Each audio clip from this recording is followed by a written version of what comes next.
Hello students, welcome to this video. तो हम लोग अगले कुछ वीडियोस के माध्यम से इकोनॉमिक्स के अलग अलग चैप्टर्स को रिवाइज करने वाले हैं क्विक मैनर में। ठीक है, माइंड मैप सीरीज़ के थ्रू। सो डेवलपमेंट है फर्स्ट चैप्टर। डेवलपमेंट एक ब्रॉडर टर्म है जिसका बहुत सारे एस्पेक्ट है, बहुत सारे पहलू हैं, है ना। इसका मतलब, इसका डेफिनेशन तो आने नहीं जा रहा है, बट फिर भी it's all around progress, improvement किसी भी एस्पेक्ट में हो सकता है। फर्स्ट टॉपिक है what development promises different people different goals. Development promises nothing but it promises different people different goals, क्योंकि अलग अलग लोगों की प्रायोरिटीज़ हैं और वो उसके अकॉर्डिंग उनके डेवलपमेंटल गोल्स भी होते हैं। और उसके बेसिस पे यहाँ पे कॉलम दिख रहा है आपको, अलग अलग तरह के लोग हैं और कुछ फिल भी किया हुआ है कि ये लोग हैं और इनके ये डेवलपमेंटल गोल्स हो सकते हैं, बाकी और लोगों के क्या होंगे, है ना। तो ये ध्यान में रखना है कि जो भी जहाँ जिस स्थिति में है उसमें बेहतर होना वो चाहेगा, वो होगा उसके लिए डेवलपमेंटल गोल इन जनरल। ठीक है, तो अब आते हैं इस इम्पॉर्टेंट पॉइंट पे। Different persons can have different developmental goals. ये बात अब सिद्ध हो गया है ना। अब डिफरेंट है, बहुत सारे गोल्स कॉमन भी होंगे। अलग अलग लोगों से बात करने पे पता चलेगा कि अच्छा ये डेवलपमेंटल गोल तो इसने भी कहा था, उसने भी कहा था, तीसरे ने भी कहा। बहुत सारे ऐसे भी गोल्स होंगे जो डिफ़र करेंगे, या प्रायोरिटी लिस्ट में इस किसी के एक पे था तो किसी के तीसरे पे होगा। कभी कभी जो है डिफरेंट होने के साथ साथ डेवलपमेंटल गोल्स अलग अलग लोगों के कॉन्फ्लिक्टिंग या डिस्ट्रक्टिव नेचर का भी हो सकता है। तो ये स्टेटमेंट दे करके बोले जस्टिफाई करो या एक्सप्लेन करो एग्जाम्पल के साथ, तो वो ध्यान में रखना है कि वो एग्जाम्पल ऐसा पिक करेंगे हम जिसमें कुछ लोगों के लिए वो गोल डेवलपमेंटल गोल होगा और कुछ लोगों के लिए एकदम अगेंस्ट अपोजिट नेचर का होगा।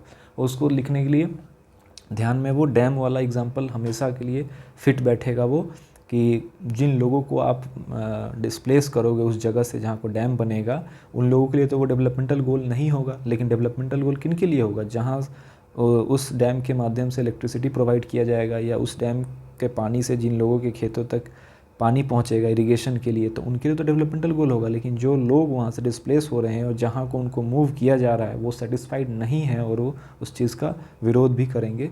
ठीक है, अब है अगला topic income and other goals. क्या हर वक्त इनकम ही डेवलपमेंटल गोल हर किसी के लिए होगा क्या, या केवल और केवल एक ही गोल इनकम होगा क्या? ज़रूरी नहीं है। इनकम एक बहुत ही इंपॉर्टेंट डेवलपमेंटल गोल है ज़्यादातर लोगों के लिए।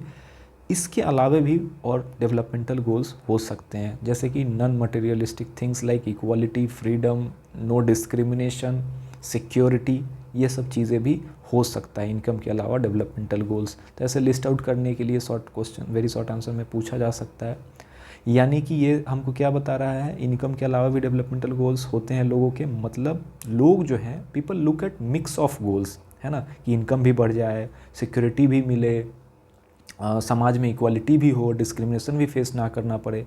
ठीक है, तो ये कुछ पॉइंट्स दे रखा है कि एक इंसान एक जगह को जॉब करना चाह रहा है, उसको दो जगह से ऑफ़र है, एक जगह पे हाईली पेड जॉब है, उससे कम है एक जगह पे जो उसके पैकेज है, सैलरी है, बट बाकी और जो फैक्टर्स हैं इनकम के अलावा वो ज़्यादा उसको एडवांटेजेस लग रहा है और वो उसके साथ जाना चाह रहा है। सो दिस शोज़ कि people look at mix of goals. अब देखो नेशनल डेवलपमेंट का बात आया, तो नेशनल डेवलपमेंट देश का डेवलपमेंट करना है और इतने सारे लोग हैं, अलग अलग लोगों की इतने सारे डिफरिंग डेवलपमेंटल गोल्स हैं, तो कैसे गोल्स देश के लिए डिसाइड होगा? उस तरीके से होगा कि बहुत सारे लोगों के डेवलपमेंटल गोल्स तो कॉमन भी हैं, या हर लोगों का गोल्स में कुछ गोल्स ऐसे होंगे जो सबको ही चाहता होगा कि देश इस तरह से आगे बढ़े या देश में ये चीज़ होना चाहिए। तो उन कॉमन गोल्स को ध्यान में रखते हुए गवर्नमेंट जो है देश का गोल बना करके चलती है। हर कोई चाहेगा कि रोड्स अच्छे हो, है ना, ड्रेनेज का अच्छा निर्माण हो, है ना। तो इसी तरह से डेवलपमेंटल गोल नेशनल लेवल पे रखा जाता है। It is very important to keep in mind that different persons could have different as well as conflicting notions of countries development that we have discussed earlier, है ना। लोगों के लिए अलग अलग डेवलपमेंटल गोल्स हो सकते हैं और साथ में कभी कभी कॉन्फ्लिक्टिंग भी हो सकते हैं।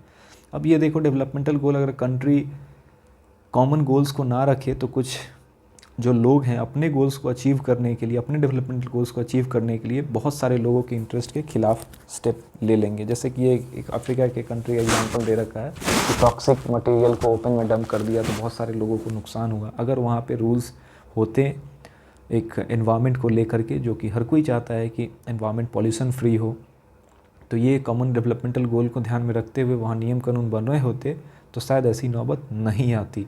How to compare different countries, तो हम लोग कंट्रीज़ को दुनिया के जीडीपी से भी कंपेयर कर सकते हैं, लेकिन जीडीपी का साइज़ जो है वो बहुत कुछ चीज़ों को हाइड कर लेगा, क्योंकि हमें पता है कि दुनिया के अलग अलग कंट्रीज़ की अलग अलग पॉपुलेशन है, और सिंपली हम उसके जीडीपी के नंबर को कंपेयर करेंगे तो वो हमें कुछ सही आइडिया नहीं देगा।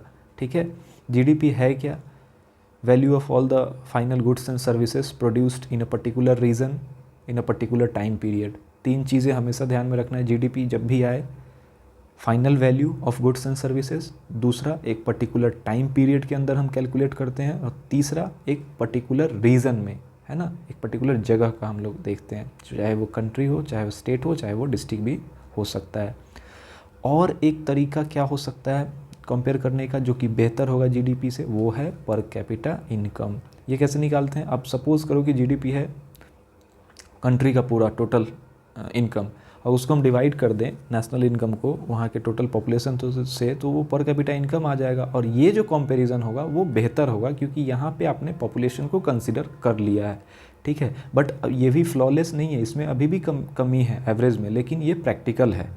इससे और भी प्रैक्टिकल अगर कुछ चीज़ आता है दुनिया के सामने तो उसको अपनाया जाएगा। जैसे कि एक पीपीपी होता है, purchasing power parity, but still वो इससे बेहतर तो है लेकिन कॉम्प्लेक्स है, तो पर कैपिटा इनकम ही जनरली अडॉप्ट किया जाता है। ठीक है, तो केवल एवरेज इनकम को ही ध्यान में रखते हुए कंट्रीज़ को कंपेयर नहीं किया जाना चाहिए, और भी चीज़ें कंसिडर किया जाना चाहिए, जो कि हम लोग अगले टॉपिक में देखेंगे। वर्ल्ड बैंक जो है पर कैपिटा को ध्यान में रखते हुए दुनिया के कंट्रीज़ को बांटती है हाई इनकम कंट्रीज़ के रूप में। जैसे कि अगर यूएस डॉलर 49,300 पर एनम एक कंट्री के एवरेज इंसान का पर कैपिटा इनकम है, तो वो कंट्री किस में आएगा? High income countries. और $2,500 से कम है पर एनम उसका इनकम, यानी कि पर कैपिटा इनकम एक दूसरे कंट्री का या जिस भी कंट्री का, तो वो लो इनकम कंट्रीज़ में काउंट होगा। और इस हिसाब से इंडिया जो है यूएस डॉलर 6700 पर एनम के हिसाब से 2019 के डेटा के according low middle income countries के अंदर आता है। ठीक है, तो वर्ल्ड बैंक जो है पर कैपिटा इनकम को क्राइटेरिया रखती है, ये ध्यान में रखना है। एवरेज इनकम में हम लोगों ने देखा, ये तो प्रैक्टिकल है, सबसे बेहतर है अभी के लिए, लेकिन ये भी फुल प्रूफ नहीं है, इसमें भी कमियां हैं, क्योंकि ये भी डिस्पैरिटी को हाइड कर लेता है। ये एग्जांपल हमको दिखा रहा है यही चीज़, है ना, कि जीडीपी में कंट्रीब्यूशन कुछ लोगों का ज़्यादा होने की वजह से, वो एवरेज का वैल्यू बढ़ गया और रियलिटी को छुपा दिया कि बहुत सारे लोगों का जो पर कैपिटा इनकम है वो एवरेज से कम है। वो एवरेज इसलिए ज़्यादा दिख रहा है, या वो एवरेज इसलिए है क्योंकि कुछ लोगों का कंट्रीब्यूशन बहुत ज़्यादा है, यानी कि इनकम इनइक्वालिटी को वो दिखा रहा है। इनकम एंड अदर क्राइटेरिया, जैसे कि हमने देखा डेवलपमेंटल गोल्स इनकम के अलावे भी हो सकते हैं। सेम वे में हम लोग दुनिया के कंट्रीज़ को या स्टेट्स को एक कंट्री के अंदर इनकम के अलावा भी चीज़ों से कंपेयर कर सकते हैं, जैसे कि हेल्थ हो गया, एजुकेशन हो गया, पब्लिक डिस्ट्रीब्यूशन सिस्टम कैसा है वहाँ, है ना, लोगों को फ्रीडम है या नहीं है, सोसाइटी में डिस्क्रिमिनेशन देखने को मिलता है कि नहीं मिलता है। तो इन चीज़ों में भी हम कंपेयर कर सकते हैं। उस हिसाब से देखा जाए तो हरियाणा जो है पर कैपिटा इनकम में इन तीनों स्टेट्स में क्या दिख रहा है? सबसे टॉप पे, केरला सेकंड पे, बिहार थर्ड पे। अब आप देखो हेल्थ इंडिकेटर्स के मामले में इन्फेंट मोर्टालिटी रेट सबसे कम कहाँ का है? केरला का है। लिटरेसी रेट भी सबसे ज़्यादा वहाँ का है, यानी कि हेल्थ और एजुकेशन दोनों ही इंडिकेटर्स में टॉप पे है केरला। पर कैपिटा इनकम था हरियाणा का सबसे अच्छा। तो यहाँ पे कंपेयर किए तो पता चला कि केरला जो है, ठीक है, पर कैपिटा इनकम उसके थोड़े कम है, लेकिन हेल्थ इंडिकेटर्स में वो आगे है, बेहतर है। ठीक है, इन्फेंट मोर्टालिटी रेट क्या है? प्रत्येक 1000 बच्चों के जन्म पे जितने बच्चों की मृत्यु हो जाती है। ठीक है, और ये 1000 पे काउंट होता है। लिटरेसी रेट क्या है? 7 साल और उससे ऊपर के बच्चे जो पढ़ लिख सकते हैं। नेट अटेंडेंस रेशियो क्या है? किसी एक पर्टिकुलर एज ग्रुप के बच्चे किसी स्टेट में जितने हैं उसमें से कितने बच्चों ने एडमिशन लिया है, जितने बच्चों ने एडमिशन लिया है आउट ऑफ टोटल उतने एज ग्रुप का, वो हो गया net attendance ratio. Net attendance ratio, अब अटेंडेंस शब्द आया ना तो आपको ध्यान में रखना है कि एक्चुअली जो लोग स्कूल में जा रहे हैं, अगर केवल एडमिशन लेकर के छोड़ दिए हैं तो वो क्या होता है? एनरोलमेंट रेशियो होता है। ठीक है, तो यहाँ पे अटेंडेंस रेशियो है, तो ये एनरोलमेंट से भी बेहतर इंडिकेटर है।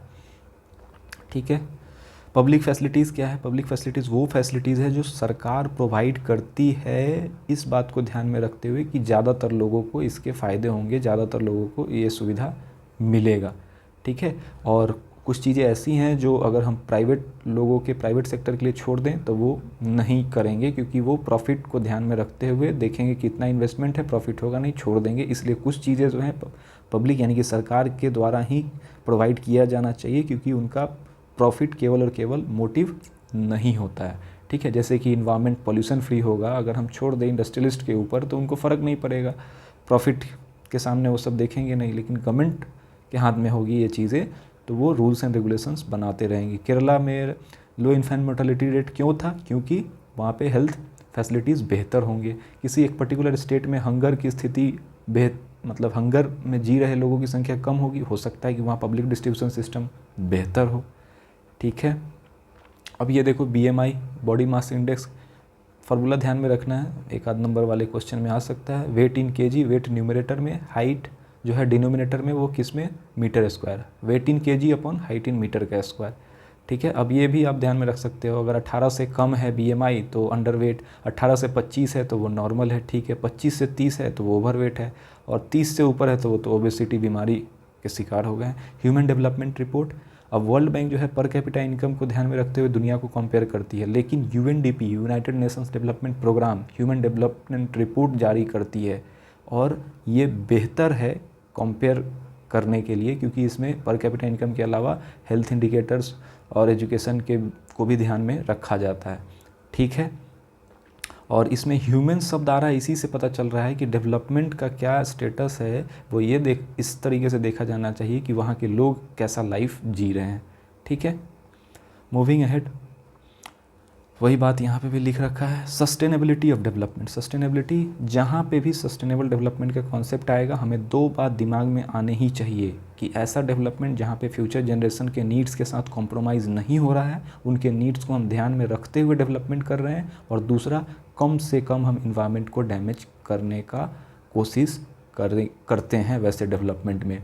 अब इस बात को ध्यान में रखते हुए ये स्टेटमेंट को आप देखिए, we have not inherited the world from our forefathers, we have borrowed it from our children. ये बात को अगर आप ध्यान रखेंगे या हम ध्यान रखेंगे, हम सब ध्यान रखेंगे, तो कहीं ना कहीं रिसोर्सेज का जो इस्तेमाल है वो इनडिस्क्रिमिनेट तरीके से नहीं करेंगे, हम लोग जुडिशियसली करेंगे, ज़रूरत के हिसाब से करेंगे, वेस्टेजेस को अवॉइड करेंगे। और एग्जांपल्स में आप क्या इंक्लूड कर सकते हो? अपने इन टेक्स्ट बुक के ही एग्जांपल्स इतने बढ़िया हैं। ग्राउंड वाटर का स्थिति देख लो आप, कितने सारे दुनिया के देश या अपने ही देश में कितने सारे states water state region declare हो चुके हैं, है ना। जिस रेट से वाटर का एक्सट्रैक्शन हो रहा है उस रेट से रिचार्ज नहीं हो रहा है ग्राउंड वाटर। सो बहुत सारे जगह ट्यूबवेल जो है पानी देना बंद कर दिया है ना। जो नॉन रिन्यूएबल रिसोर्सेस है वो एग्जॉस्ट हो जाना है एक टाइम पे। अब आप नेचुरल रिसोर्सेस, ये नेचुरल गैस का एग्जांपल ले सकते हो, क्रूड ऑयल का, जो कि ये डेटा सजेस्ट कर रहा है कि कुछ सालों तक के ही रिजर्व्स बचे हुए हैं, है ना। तो sustainable development is the need of the hour. Sustainable development के बिना चीज़ें सब कुछ अंधकार में दिख रहा है। ठीक है, हम लोगों के पास ऑल्टरनेटिव नहीं होगा तो ये सब चीज़ें ख़त्म होने से दुनिया एकदम से रुक सी जाएगी। सो सस्टेनेबल डेवलपमेंट एक बहुत ही इंपॉर्टेंट टॉपिक है यहाँ भी, ज्योग्राफी में भी। तो आप ऐसे समझ लो कि कहीं पे भी अटेम्प्ट ले सको, वो गांधी जी का स्टेटमेंट हो या ये स्टेटमेंट हो, सीधा दे करके पूछ दे कि justify this statement in the context of sustainable development. ठीक है, तो ये रहा हमारा फर्स्ट चैप्टर। इसी तरह से हम लोग एकदम क्विक रिविज़न करेंगे। Okay, see you in the next video.